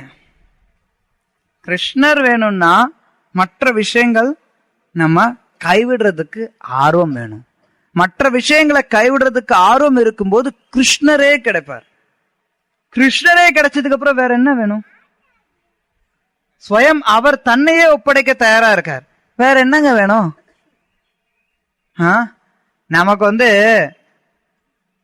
ஒரு பிச்சைக்காரனா இருக்கிறோம், ஐயா எனக்கு 5 ரூபா போடு 10 ரூபா போடுன்னு கேட்டு இருக்கிறோம். ஆனா நம்மளோட அப்பா ஒரு பெரிய கோடீஸ்வரர்னு தெரிஞ்சதுக்கு அப்புறம் இந்த 5 ரூபா 10 ரூபாய் வச்சு நம்ம என்ன பண்ண போறோம்? எதுக்கு நமக்கு இந்த 5 ரூபா 10 ரூபா? அப்பா நமக்கு பைசா காசு கொடுக்காட்டி கூட சொத்து இருக்கே, கோடீஸ்வரன் பையன் தானே, எல்லாமே எனக்கு இருக்கே. சரியா? அது மாதிரிதான் பக்தி. நம்ம வந்து ஏதோ இது வேணும் அது வேணும் சில்லறத்தனமா என்னென்னமோ கேட்டு இருக்கிறோம் பகவான் கிட்ட. அதெல்லாம் விட்டாதான் பக்தி ஆரம்பமாகும். பக்தியில முதல்ல என்ன வருது? அந்யாபிலாசிதா சூன்யம். இதர ஆசைகள் எல்லாத்தையும் பூஜ்யமாக்கணும், மூடிடணும். அப்படி மூடிட்டோம்னா அப்ப பக்தி வரும். அப்ப நமக்கு வந்து எவ்வளவு உயர்ந்த நிலை நம்மளால கணக்கே போட முடியாது. உண்மையில நமக்கு வந்து இன்னைக்கு குறிப்பா சைத்தன்ய மகாபுரோட கருணையினால நம்ம வந்து ஹரிநாமத்தை சொல்றோம், பக்த சங்கத்தை எடுத்திருக்கோம். இதனுடைய மகத்துவம் என்னங்கிறது நமக்கே தெரியாது. அதுதான் உண்மை. எவ்வளவு பெருசுங்கிறது நமக்கே தெரியாது. நம்ம ஏதோ ஹரே கிருஷ்ணா ஹரே கிருஷ்ணா சொல்லிட்டு இருக்கோம், ஆடுறோம் பாடுறோம் மிருதங்கம் வாசிக்கிறோம், என்னென்னமோ நினைச்சுட்டு இருக்கோம். ஆனா இதனுடைய விளைவுகள் என்னங்கிறது நமக்கே தெரியாது. அவ்வளவு உகந்த ஒரு பெரிய ஒரு வழிமுறை, ஆனா ரொம்ப எளிமையா நமக்கு கொடுக்கப்படுது. ஆனா அத ஒரே ஒரு கண்டிஷன், விஷய சடியா சிதஷே மொஜியா முக்க போலோ ஹரிஹர். நம்மளுடைய புலனின்பங்கள், அதாவது பௌதிக விஷயங்கள் மேல இருக்கக்கூடிய ஆசையை ஒருத்தர் புறக்கணிக்கணும். அப்பதான் அந்த பக்தியானது எழுச்சி பெற முடியும். ஒரு ரெண்டையும் ஒரே நேரத்துல போட்டணும்னு நினைச்சாலும் முடியாது. ஸ்ரீல பிரபுபாத் நீங்க படிச்சிருக்கலாம், தன்னேரி விஞ்ஞானம்னு ஒரு புஸ்தகம் இருக்கு. அதுல முதல் கட்டுரையில பிரபுபாதர் எழுதுவார். என்ன சொல்லுவாரு? பௌதிக வாழ்க்கை அப்படிங்கிற ஒரு பெரிய கடலை கடந்து சொல்றதுக்கு இந்த பக்தியானது ரொம்ப உதவி செய்யுது. ஆனா அந்த படகுல நங்கூரம் போட்ட மாதிரி பௌதிக ஆசைங்கிற ஒரு நங்கூரத்தை இறக்கி வச்சுட்டு நீ எவ்வளவுதான் துடுப்பு போட்டாலும் படகு நகரவே நகராது. இருக்கிற இடத்துல அப்படியே நடக்கும். நாம முயற்சி பண்ற மாதிரி தெரியலாம், ஆனா முன்ன போகாது. பௌதிக ஆசைகள் இதுவும் எனக்கு வேணும், நான் துடுப்பும் போட்டு அக்கறைக்கும் போகணும், நங்கூரமும் வேணும். அது எப்படிப்பா? எப்படி ரெண்டும் சாத்தியம்? இக்கரையிலையும் இருக்கணும், அக்கறையிலையும் இருக்கணும். எப்படி அது முடியாது. அதனாலதான் நமக்கு பிரச்சனை வருது. ஆனா இந்த வழிமுறை ரொம்ப ரொம்ப ரொம்ப ரொம்ப உயர்ந்தது. ஒருத்தர் யாரா இருந்தாலும், எப்படி இருந்தாலும், எவ்வளவு கீழ்நிலையில இருந்தாலும் பக்தி ஒருத்தரால எடுத்துக்க முடியும். அஹோ பதோ சொபச்சோதோ கரியான் எஜ்ஜிஹ்வாக்ரே வர்த்ததே நாம துப்யம் தே புஸ்தபஸ்தே ஜுகுவ ஷஷ்ணூர் ஆர்யா பிராமணோச்சூர் நாம கிருணந்தி ஏதே. ஸ்வபச்ச அப்படின்னா நாய் சாப்பிடுறவங்க. யாருங்க நாயை போய் சாப்பிடுவாங்களா? ஆமா, அது ஒரு சிலர் இருக்காங்க, நாயை சாப்பிடுறவங்க, சண்டாளர்கள்னு சொல்லுவாங்க. அந்த மாதிரி நாயை சாப்பிடுற குடும்பத்தில இருந்து ஒருத்தர் பிறந்திருந்தாலும் சரி, ஒருத்தர் நாம துப்பியம் பகவான் கிருஷ்ணருடைய நாமத்தை எடுத்துக்கிட்டார் அப்படின்னா, அதாவது பக்தி யோகத்தை ஒருத்தர் பயிற்சி பண்ணார் அப்படின்னா, அப்ப உடனடியா நம்ம என்ன புரிஞ்சுக்கிறோம்னா, அவர் இதுக்கு முந்தின பிறவியிலேயே எல்லா விதமான தவங்கள் யாகங்கள் எல்லாத்தையும் ஏற்கனவே செஞ்சிட்டார். இது என்னங்க இது ஒரு தவம் யாகம்லாம் பண்ணா ஒரு நல்ல குடும்பத்துல எல்லாம் வருவான். நீங்க என்ன இப்படி சொல்றீங்க? ஆமா, ஏன்னா ஹரே கிருஷ்ண கிருஷ்ண கிருஷ்ண ஹரே ஹரே ஹரே ராம ராம ராம ஹரே ஹரே. இது யாரு உச்சரிக்கக்கூடிய பாக்கியம் பெற்றிருக்காங்களோ, யாரால இந்த நாமத்தெல்லாம் சொல்லி மக்களுக்கு எந்த மக்கள் எல்லாம் நாமத்தெல்லாம் சொல்லி பயிற்சி பண்றாங்களோ அவங்க ஏற்கனவே இதெல்லாம் பண்ணிட்டாங்க. இன்னொரு விதத்துல சொல்லணும்னா, பக்தி யோகமானது இந்த ஞானம் தபம் யாகம் இது எல்லாத்தையும் விட தாண்டி இருக்கு, பல மடங்கு தாண்டி இருக்கு, அவ்வளவு உயர்ந்தது. ஹரே கிருஷ்ணா. Charge down.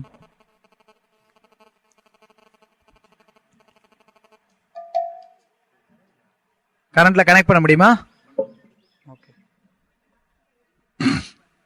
ஹரே கிருஷ்ண கிருஷ்ண கிருஷ்ண ஹரே ஹரே ஹரே ராம ராம ஹரே ஹரே ஹரே கிருஷ்ண கிருஷ்ண கிருஷ்ண ஹரே ஹரே ஹரே ராம ராம ஹரே ஹரே ஹரே கிருஷ்ண கிருஷ்ண கிருஷ்ண ஹரே ஹரே ஹரே ராம ராம ஹரே ஹரே.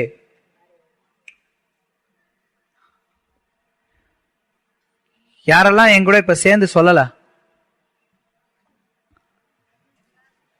ஒரு சிலர் சொல்லல, இருந்தாலும் யோசிக்கிறாங்க நம்ம மட்டும் எப்பரா கை தூக்குறது, யாராவது துணைக்கு இருந்தா கை தூக்கலாம், பரவாயில்ல கை தூக்க வேண்டாம். இப்ப சொல்லுங்க, ஹரே கிருஷ்ண கிருஷ்ண கிருஷ்ண ஹரே ஹரே ஹரே ராம ராம ஹரே ஹரே கிருஷ்ண கிருஷ்ண ஹரே ஹரே ஹரே ராம ராம ஹரே ஹரே கிருஷ்ண கிருஷ்ண ஹரே ஹரே ஹரே ராம ஹரே ஹரே. நித்தியமா சொல்லலாம், அது அப்புறமா சொல்லலாம். யாரெல்லாம் இப்ப சொன்னீங்களோ நீங்க எல்லாரும் எல்லா தவமும் செஞ்சிட்டீங்க. என்னெல்லாம் தவம் செய்யணுமோ எல்லா தவமும் செஞ்சிட்டீங்க. எங்கெல்லாம் தீர்த்த யாத்திரை போகணுமோ எல்லா தீர்த்த யாத்திரைக்கும் போயிட்டீங்க. என்னெல்லாம் யாகம் செய்யணுமோ எல்லா யாகத்தையும் செஞ்சிட்டீங்க. எல்லாம் செஞ்சாச்சு. இதை வேடிக்கை சொல்றேன்னு நினைக்காதீங்க, உண்மைதான். சாஸ்திரம் சொல்லுது, பாகவதம் சொல்லுது. நீங்க ஸ்வபச்சாவா இருந்தாலும் சரி, எவ்வளவுதான் ஒருத்தர் கீழ்நிலை குடும்பத்துல பிறந்திருந்தாலும் சரி, ஒருத்தர் பகவானுடைய நாமத்தை சொன்னாங்கன்னா இது எல்லாமே நிறைவேறிடுது. ஹரி ஹரி ஹரி. ரிக்வேதோ யஜுர்வேத சாமவேதோப்பி அதர்வணக அதிதாஸ்தேன யோனக்த்வம் ஹரிர் இத் அக்ஷரத்வயம். ஹரி ஹாரி இந்த 2 அக்ஷரே யாரு சொல்றாங்களோ அவங்க ஏற்கனவே ரிக் சாம யஜுர் அதர்வ எல்லா வேதத்தையும் படிச்சவங்களாயிடுறாங்க. நீங்க எல்லாரும் படிச்சிட்டீங்க. சில பேர் சொல்லிப்பாங்க நான் திரிவேதி சதுர்வேதி அப்படின்னு. கேள்விப்பட்டிருக்கீங்களா? திரிவேதினா என்ன? 3 வேதம் படிச்சவங்க. இல்ல திவேதி அப்படின்னா 2 வேதம் படிச்ச. சதுர்வேதினா இப்ப நீங்கெல்லாம் எங்க படிச்சிருக்கீங்க சொல்லுங்க பாக்கலாம். ஹாரி 4 வேதத்தையும் படிச்சாச்சு. இது சாஸ்திரம் சொல்றது, நம்ம சொல்றது இல்ல.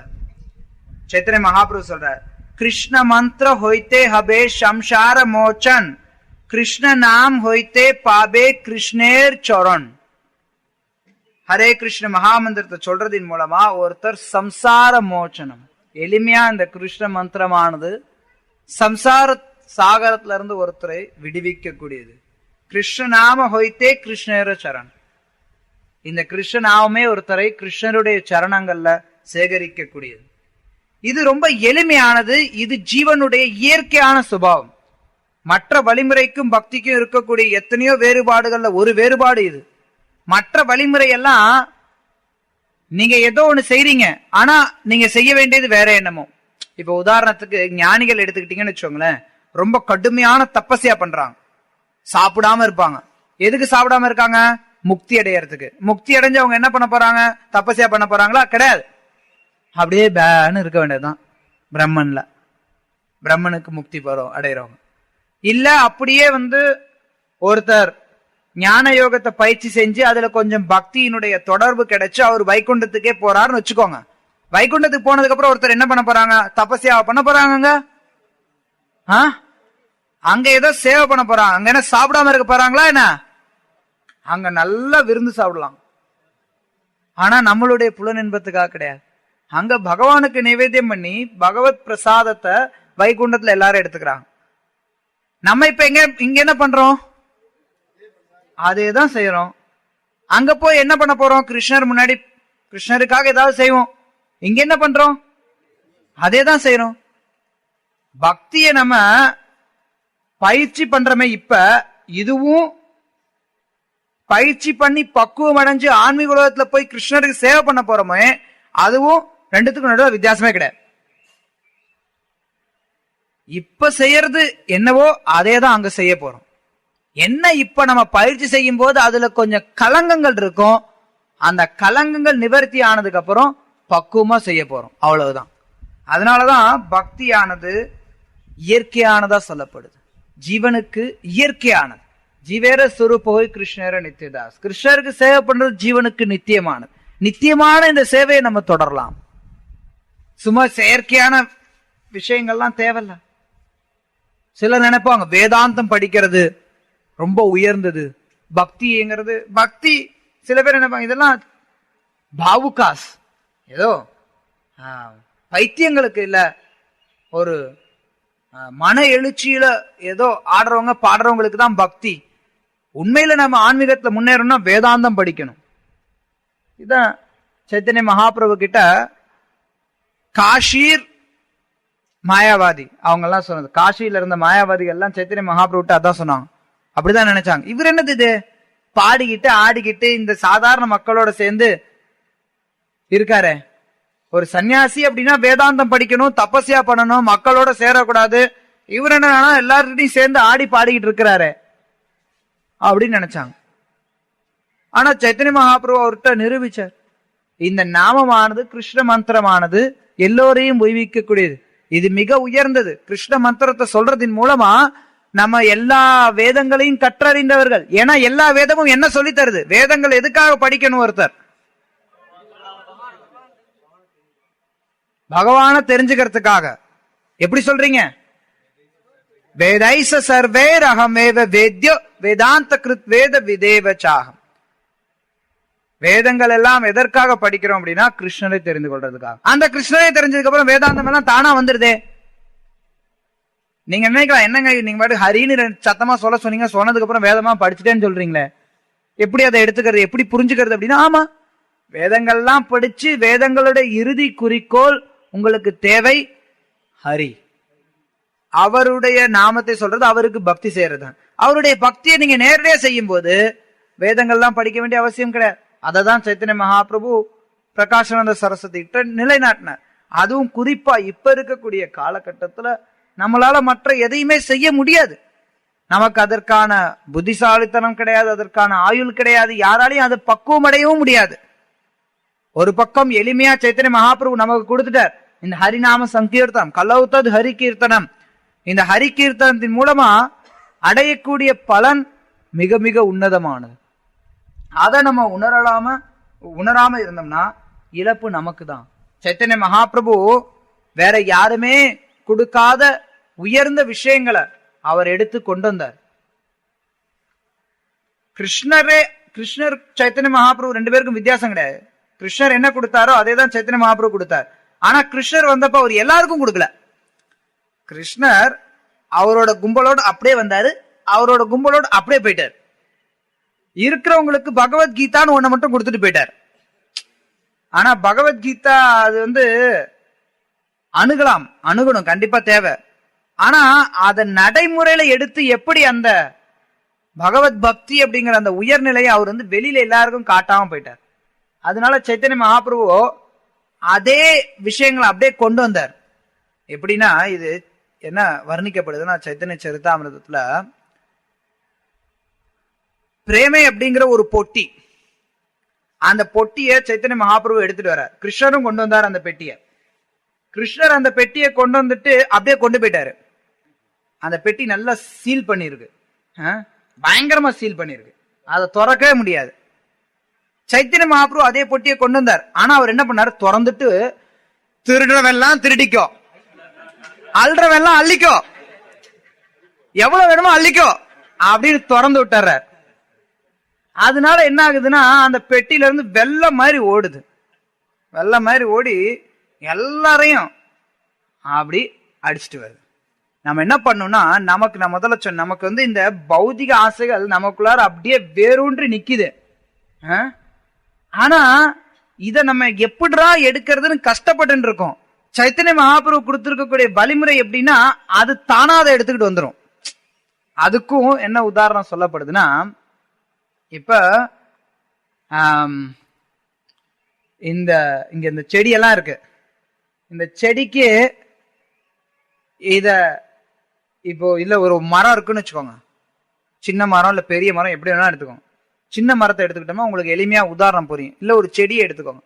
ஒரு செடி இருக்கு, அந்த செடியை நீங்க கொல்லணும்னு நினைக்கிறீங்க, என்ன பண்ணுவீங்க? வேற புடுங்கி எறியலாம். அது மாதிரி இந்த பௌதிக வாழ்க்கை அப்படிங்கிறது ஆழமா ஊன்றி இருக்கு. அதை நீங்க என்ன பண்ணணும்? வேரோட எடுக்கணும். வேரோட எடுக்க முடியுமா என்ன? இது அவ்வளவு எளிமையான விஷயமா இது? பௌதிக வாழ்க்கை கிருஷ்ணரே சொல்றாரு, இது வேறு எங்க இருக்குன்னே தெரியாதேப்பா, வேறு எவ்வளவு ஆழத்துக்கு இருக்குன்னு தெரிஞ்சாதானே எடுப்பா. கிருஷ்ணர் கீதையில 15வது அதிகாரத்துல சொல்லுவார், ஒரு அரச மரத்தை பத்தி சொல்லுவார். அதை பத்தி சொல்லும் போது சொல்லுவார், தலைகீழா இருக்கு இதோட அரச மரம், இதோட வேர் எங்க இருக்கு, கிளை எங்க இருக்கு, நுனி எங்க இருக்கு, நடுவுல எங்க இருக்கு, எதுவுமே தெரியாது. இதை எப்படி எடுக்கிறது? இன்னொரு வழி இருக்கு. எந்த இடத்துல தண்ணி தேங்கிடுச்சுன்னு வச்சுக்கோங்க, அது எவ்வளவுதான் ஆழமான ஒரு வேறு ஊன்றி இருந்தாலும் தண்ணி தேங்கிடுச்சுன்னா அப்படி எளிமையா அதை நகர்த்திடலாம். தெரியுமா? மரத்துல தண்ணி அவ்வளவு யாரும் தேங்க வைக்கிறது கிடையாது. அதனால உங்களுக்கு புரிய மாட்டேங்குது. ஒரு சின்ன செடி இருக்குன்னு வச்சுக்கோங்க, அதுக்கு அடியில தண்ணி தேங்கிடுச்சுன்னா என்ன ஆகும்? செடி அழுகி செத்து போயிடும். அதே மாதிரிதான் உண்மையில மரத்துக்கும். மரத்துக்கு அடியில தண்ணி நிறைய தேங்கிடுச்சு அப்படின்னா, அந்த அளவுக்கு தேங்கிடுச்சுன்னா, யாரும் அந்த அளவுக்கு தேங்க முடியாது பொதுவா, அந்த அளவுக்கு தேங்கிடுச்சுன்னா அந்த மரம் செத்து போயிடும், பிடிப்பு இருக்காது. அது மாதிரி இந்த பௌதிக வாழ்க்கை அப்படிங்கிற விஷயங்கள் நமக்குள்ளார வேறு மாதிரி நல்லா உள்ள புகுந்து இருக்கு. ஆனா சைத்தன்ய மகாபிரபு இந்த பெட்டியை திறந்து எல்லாரையும் அள்ளிக்கோன்னு சொல்லி வெள்ளத்தை கொடுத்துட்டாருல, இந்த வெள்ளம் முழுக்க ரொப்பிடுது. இத நம்மளுடைய இதயத்தை உள்ள நுழைச்சோம்னா அது இந்த மரத்தை முற்றிலுமா சாகடிக்க கூடியது. அதனால பக்தி கடினமானது அல்ல, எளிமையானது. குறிப்பா சைத்தன்ய மகாபுருடைய கருணையினால. வேற எல்லாம் எதுக்கு பிரயோஜனமே இல்ல. கர்மா, ஞான, யோகா இதெல்லாம் எதுக்கு? ஒருத்தர் நல்ல தேன் பாட்டில் தேன் நல்ல தேன் ஒருத்தர் நல்லா சுவைச்சதுக்கு அப்புறம் வேற எதையாவது போய் நக்கின்னு இருப்பாங்களா என்ன? கிடையாது. அற்புதமான பகவத் விஷயங்கள் தெரிஞ்சதுக்கு அப்புறம் கர்மா, ஞான, யோகம்லாம் அற்பமானதாகுது, பிரயோஜனம் இல்லை, தேவையே இல்லை, இதெல்லாம் எனக்கு வேண்டாம் அப்படிங்கிற ஒரு நிலைக்கு ஒரு பக்தன் உயர்வு பெறான். நம்மளுடைய ஆச்சாரியர் ஒருத்தர் அவர் சொல்றார், சந்தியாவந்தனம், ஓ சந்தியாவந்தனம் உனக்கு நன்மை, அப்படியே இருந்துக்கோ. காலையில தினமும் குளிக்கணும், உனக்கும் நான் குட் பை சொல்லிட்டேன். தேவர்களே நீங்களும் அப்படியே ஓரமா நின்னுக்கோங்க. நான் பண்ண வேண்டிய கடமைகள்லாம் அப்படியே இருக்கட்டும், இதெல்லாம் இருக்கட்டும். உங்களெல்லாம் என்னால திருப்திப்படுத்த முடியல. சந்தியாவந்தனமே உன்னை என்னால திருப்திப்படுத்த முடியல. காலையில குளிக்கணுமே அதை என்னால திருப்திப்படுத்த முடியல. இல்ல தேவர்களையும் திருப்திப்படுத்த முடியல, பித்ருக்களையும் திருப்திப்படுத்த முடியல. நீங்க எல்லாரும் உங்களெல்லாம் என்னால திருப்திப்படுத்த முடியாது, அதுக்கெல்லாம் எனக்கு நேரம் இல்ல. ஏன்னா நான் பகவத் சேவையில இருக்கேன். இன்னொரு விதத்துல சொல்லணும்னா, யார் ஒருத்தர் கிருஷ்ண சேவையில இருக்காங்களோ, பக்தி யோகத்துல ஈடுபடுறாங்களோ, அவங்களுக்கு மற்ற விஷயங்கள்லாம் அவசியமே இல்லை. ஆனா மறுபடியும் நான் சொல்லிட்டே இருக்கேன், பக்தியில ஈடுபடணும். சும்மா நானும் ஹரே கிருஷ்ணா ஹரே ராமன் நினைச்ச நேரத்துல சொல்றேன் அப்படின்னு சொல்லிட்டு நானும் பக்தியில இருக்கேன், இதெல்லாம் இது நான் பெரிய ஆள் ஆயிட்டேன் அப்படின்னு நினைச்சிடக்கூடாது. பக்தியில இருக்கிறோம் அப்படின்னா அதனுடைய சுபாவம் என்னன்னா பணிவு. தத்துவ ரீதியா நாம புரிஞ்சுக்கிறோம், ஒரு பக்தனானவன் மற்ற எல்லாவற்றை காட்டிலும் உயர்ந்தவன், எல்லா விதமான வழிமுறையை காட்டிலும் சிறந்த வழிமுறை அப்படின்னு. அதனால நானும் பக்தனாயிட்டேன் அப்படின்னு நினைச்சோம்னா அந்த க்ஷணமே கிருஷ்ணருடைய கருணை நம்மளை விட்டு போயிடும். அதனால பணிவும் அவசியம். அதே சமயத்துல நம்ம பக்தியானது உயர்ந்ததுங்கிறதையும் புரிஞ்சுக்கணும். பிரகலாத் மகாராஜ் சொல்ற, தர்ம அர்த்த காம மோக்ஷா இதெல்லாம் பொதுவா மக்கள், சாதாரண மக்கள் இதுல ஆர்வம் காட்டுறாங்க. ஆனா இது எல்லாமே யார் ஒருத்தர் விஷ்ணு கிட்ட சரணடைறாங்களோ அவங்களுக்கு பலன் இல்லாம போயிடும். எதுக்கு தர்மத்தை கடைபிடிக்கணும், எதுக்கு அர்த்தா, எதுக்கு காமா, எதுக்கு மோக்ஷா? மோட்சமும் வேண்டாம். பக்தர்களுடைய விருப்பம் அதுதான். ஆரம்ப நிலையில பக்தர்கள் மோட்சம் பெறணும்னு ஆசைப்படலாம், ஆனா உண்மையான பக்தர்கள் மோட்சத்தையும் ஆசைப்பட மாட்டாங்க. எனக்கு கிருஷ்ணர் தான் வேணும், கிருஷ்ணர் கிடைச்சதுக்கு அப்புறம் மோட்சம் கூட எதுக்கு? கிருஷ்ணரே கிடைச்சதுக்கு அப்புறம் மோட்சத்தை வச்சு என்ன பண்ண போனோம்? அதனால கிருஷ்ணரை மேல ஒருத்தர் ஆர்வமானவர்களா இருக்காங்க. கிம்வா யோகேன சாங்கேன ஞாசா ஸ்வாத்யாயார் அபி கிம்வா ஸ்ரோத்யோபியோர் அந்யஸ்ச நாயத்ராத்ம பிரதோ ஹரிஹி. யார் ஒருத்தர் ஹரி பக்திய உணரலையோ அவங்க மத்த என்ன வேணாலும் காரியம் பண்ணட்டும், சந்நியாசம் எடுத்துக்கட்டும், தீவிரமான தவங்களை கடைபிடிக்கட்டும், யோக பயிற்சிகளை மேற்கொள்ளட்டும், இது எதுவுமே பிரயோஜனம் இல்லை. ஒருத்தர் ஹரிபக்தி எடுத்துக்கல அப்படின்னா மற்ற வழிமுறைகள் எல்லாம் எந்த விதத்திலையுமே பிரயோஜனம் இல்லை. இன்னொரு விதத்துல சொல்லணும்னா ஹரிபக்தி ஆனது மற்ற எல்லா வழிமுறைகளை காட்டிலும் உயர்ந்தது. ஒருத்தர் ஜபம் பண்ணலாம், தவம் பண்ணலாம், உயர்ந்த குடும்பத்துல பிறந்திருக்கலாம், ஆனா அங்க ஹரிபக்தி இல்லை அப்படின்னா அது எல்லாமே பலனற்றது. ஹரிபக்தி விஹீனஸ்ய ஜாதிஸ் ஜபஸ்தப, ஜாதி சாஸ்திரம் ஜபஸ்தப அப்ராணஸ்ய தேகஸ்ய மண்டலம் லோகரஞ்சனம். ஒருத்தர்கிட்ட ஹரிபக்தி இல்லை அப்படின்னா அவர் உயர்ந்த குடும்பத்துல பிறந்திருந்தாலும், சாஸ்திரங்கள் பலவற்றை கற்றாலும், பலவிதமான வேத மந்திரங்களை கற்றறிந்திருந்தாலும், கடுமையான தவங்கள்ல ஈடுபட்டிருந்தாலும், அந்த குணங்கள் எல்லாமே சவத்திற்கு செய்யக்கூடிய அலங்காரம் தான். சவத்துக்கு அலங்காரம் பண்ணி என்ன பண்ண போறோம்? ஒன்னுத்துக்கும் இல்ல. செத்ததுக்கு அப்புறம் நமக்கு யாரு என்ன அலங்காரம் பண்ணா நமக்கு என்ன வந்துச்சான்? சில பேர் அது வேணா அதுக்கும் ஆசைப்படுவாங்க. நான் செத்ததுக்கு அப்புறம் என்ன 4 பேர் தூக்கிட்டு போகணும், என்ன ஊரே சேர்ந்து தூக்கிட்டு போகணும். நிறைய பேர் அதுக்கு ஆசைப்படுவாங்க. நான் செத்ததுக்கு அப்புறம் என்ன தூக்கிட்டு போறதுக்கு நிறைய பேர் வேணும், எனக்கு இந்த மாதிரி நடத்தணும், எனக்கு இவ்வளவு வசதிகளோட எனக்கு இறுதி சடங்கு நடக்கணும், ஊர்வலம் நடக்கணும், தெருவெல்லாம் வெடி போடணும். கபில தேவர் சொல்றாரு இதெல்லாம். யார் ஒருத்தன் வீட்லயே அடைஞ்சு கிடக்கிறானோ அவன் இந்த மாதிரி எல்லாம் திட்டம் திட்டுவானோ. இது இப்ப இல்ல, கபில தேவர் அப்பயே சொல்லிட்டாரு தேவகுத்தி கிட்ட. லட்சக்கணக்கான வருஷத்துக்கு முன்னாடியே சொல்லி வச்சுட்டார், மக்கள் இப்படிதான் இருப்பாங்க கலியுகத்துல. அது எல்லாமே ஹரிபக்தி இல்லாதவர் செத்த போனத்துக்கு அலங்காரம் பண்றதுல ஆசைப்படுவாங்க.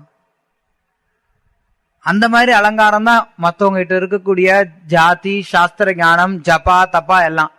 அதனால ஹரிபக்தி எடுத்துக்கிட்டோம்னா மற்றது எல்லாமே தானா வரும், அல்லது மற்றவை எல்லாம் அவசியமற்றதாகவும் போகுது. அதனால நமக்கு சைத்தன்ய மகாபிரபு கொடுத்திருக்கக்கூடிய இந்த பக்தி, அதுவும் குறிப்பா ஸ்ரீல பிரபுபாதருடைய கருணையினால நமக்கு கிடைச்சிருக்கக்கூடிய இந்த பக்தியானது ரொம்ப ரொம்ப உயர்ந்தது, தூய்மையானது. இதுல எந்த விதத்திலையும் கலங்கத்தை சேர்க்காம தூய்மையா நாம பயிற்சி பண்ணோம் அப்படின்னா நமக்கு மிக உயர்ந்த நிலை காத்துன்னு இருக்கு. அத அடையறதா இல்ல சின்ன சின்ன அற்ப ஆசைகள்ல மயங்கிறதா அப்படிங்கறது நம்மளுடைய கையில இருக்கு. ஹரே கிருஷ்ணா. எத்தனை பேர் சுத்த பக்தியில எனக்கு பக்தி தான் வேணும், இந்த ஞானம் கர்மம் யோகம்லாம் வேண்டான்னு எத்தனை பேர் முடிவு பண்றீங்க? ஏறக்குறைய எல்லாரும் முடிவு பண்றீங்க. முடிவு பண்ண மட்டும் பத்தாது, செயல்படணும். ஒழுங்கா ஹரிநாமத்தை தூய்மையா ஜெபம் பண்ணணும், ஸ்ரீல பிரபுபாதர் கொடுத்திருக்கக்கூடிய புஸ்தகங்களை படிக்கணும், பகவத் சங்கத்தை எடுத்துக்கணும், பகவானுக்கு எந்த அளவுக்கு நம்மளால கைங்கரியம் பண்ண முடியுமோ அந்த அளவுக்கு பண்ணணும். அது மூலமா படிப்படியா நம்ம முற்றிலுமா நம்மளை பகவானுக்கு ஒப்படைக்கணும். எல்லோரும் நம்மளை முற்றிலுமா அவர்கிட்ட ஒப்படைக்கணும். அதுதான் பக்தி. அந்த உயர்ந்த நிலையை அடைஞ்சிட்டோம்னா அப்ப பக்தர்களுடைய பாக்கியத்தை சொல்லி மாளாது. ஹரே கிருஷ்ணா.